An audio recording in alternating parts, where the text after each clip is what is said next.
આ તદ્દન જૂની વાર્તા છે. પ્રાચીન સમયમાં ભારતમાં જનક નામનો એક પ્રખ્યાત રાજા હતો. આ તેની વાર્તા છે. જો આપણે તેમનો સીધો પરિચય આપીએ તો તેઓ ભારતના લોકપ્રિય પુસ્તક રામાયણની નાયિકા સીતાના પિતા હતા. તેઓ શરૂઆતથી જ ધર્મના મહાન સંશોધક હતા. તેથી તેઓ રોજ દરબારમાં ધાર્મિક ચર્ચાઓ યોજતા. એક રાત્રે તેણે એક ખૂબ જ વિચિત્ર સ્વપ્ન જોયું. તેણે જોયું કે એક શક્તિશાળી રાજાએ તેના રાજ્ય પર હુમલો કર્યો અને સમગ્ર રાજ્યનો નાશ કર્યો. તેણે પોતાનો જીવ બચાવવા જંગલોમાં ભાગવું પડ્યું. હવે એકલવાયું જીવન, ગાઢ જંગલ, યુદ્ધ અને ભાગદોડનો થાક, હારની નિરાશા અને તેના ઉપર ભૂખ. હવે આ ગાઢ જંગલમાં આપણે શું શોધી શકીએ? ઘણા દિવસો આ રીતે વિતાવ્યા પછી એક દિવસ એક રાહદારીને તેની હાલત પર દયા આવી અને તેણે તેને એક રોટલી આપી. જ્યારે તેઓ એક ઝાડ નીચે બેસીને રોટલી ખાઈ રહ્યા હતા ત્યારે એક મોટો કાગડો નીચે ઝૂકીને રોટલી લઈ ગયો. આ જોઈને જનકે ચીસ પાડી અને ચીસ પાડતા જ તેની ઊંઘ ઉડી ગઈ. જાગતાની સાથે જ તેણે પોતાના મહેલના પલંગ પર પોતાને પરસેવાથી લથબથ જોયો.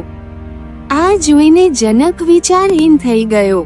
તે ધાર્મિક વિચારધારાનો વ્યક્તિ હોવાથી તેની વિચારસરણીની સોય અહીં અટકી ગઈ કે જ્યારે હું સ્વપ્ન જોતો હતો ત્યારે હું મારા પલંગ પર સૂતો હતો, પરંતુ મારું મન જંગલોમાં સંપૂર્ણપણે ખોવાઈ ગયું હતું.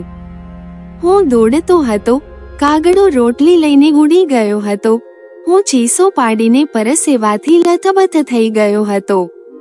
પ્રશ્ન એ છે કે તે સમયે સંપૂર્ણ સત્ય શું હતું? પથારી પર પડેલો હું સાચો હતો કે પછી હું યુદ્ધની હારના જંગલોમાં ભટકતો હતો? શું તે સાચું હતું? હવે પ્રશ્ન માન્ય હતો, પણ જવાબ શું છે?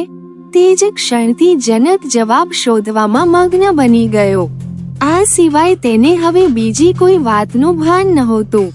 દિવસ રાત તે ધર્મગુરુઓને દરબારમાં બોલાવતો અને આ સત્ય કે તે સત્ય જેવા પ્રશ્નો પૂછતો. તેમની હાલત જોઈને તેમના પરિવારના સભ્યો, મંત્રીઓ અને અન્ય તમામ શુભચિંતકો ખૂબ ચિંતિત થઈ ગયા. તેની ઘણી ટ્રીટમેન્ટ કરાવી પણ કોઈ ફરક ન પડ્યો. બીજી તરફ ધર્મગુરુઓ પણ તેની આતુરતાનો કોઈ ઉકેલ આપી શક્યા ન હતા. આ સમાચાર તે સમયના સૌથી જાણકાર વ્યક્તિ અષ્ટાવક્રના કાને ઝડપથી પહોંચ્યા. તેઓ તરત જ જનકના દરબારમાં પહોંચ્યા.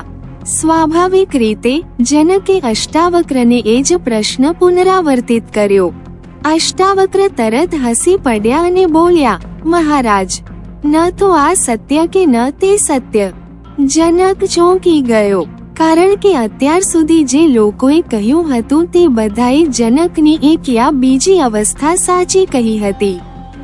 બસ આ સ્થિતિમાં જનકને આઘાત લાગ્યો. તેની વર્તમાન સ્થિતિ માટે પણ તે એક મોટી સિદ્ધિ હતી. બીજી તરફ અષ્ટાવક્રે પોતાની વાતને વિસ્તારપૂર્વક સમજાવતા જનકને કહ્યું, જુઓ, જ્યારે તમે સ્વપ્ન જોઈ રહ્યા હતા ત્યારે પણ તમે તમારા રાજમહેલમાં જ હતા, એટલે કે તે સમયે જંગલોમાં ભટકવું તમારા માટે ખોટું હતું. તેવી જ રીતે જો તમે એમ વિચારો કે ખરેખર તમે રાજમહેલમાં હતા, તો તે સમયે તમારું મન જંગલોમાં જ ભટકતું હતું.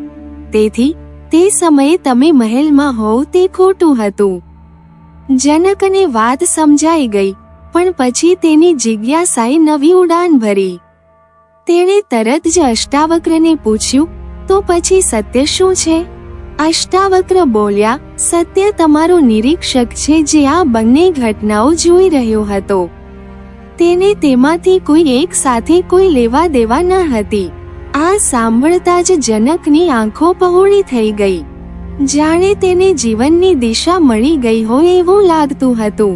હવે તેણે જીવનનું એક જ ધ્યેય રાખ્યું છે કે ગમે તે થાય, મૃત્યુ પહેલા તેણે દર્શનનો સાક્ષાત્કાર કરવો છે. ઠીક છે, પાછળથી અષ્ટાવક્રે પણ જનક અને ગુરુની જેમ પોતાના દ્રષ્ટા તરીકે સ્થાપિત કર્યા. આ વાર્તાલાપ અષ્ટાવક્ર ગીતા ના નામથી પણ ખૂબ પ્રખ્યાત છે. ભાવાર્થ: આપણે પણ માનસિક ઊંચાઈ સુધી પહોંચવા માટે જનકની જેમ જિજ્ઞાસુ થવું પડશે. ભલે સંપૂર્ણ રીતે નહીં, પણ આપણે ધીમે ધીમે નિરીક્ષક બનવાની લાગણી જાગૃત કરવી પડશે.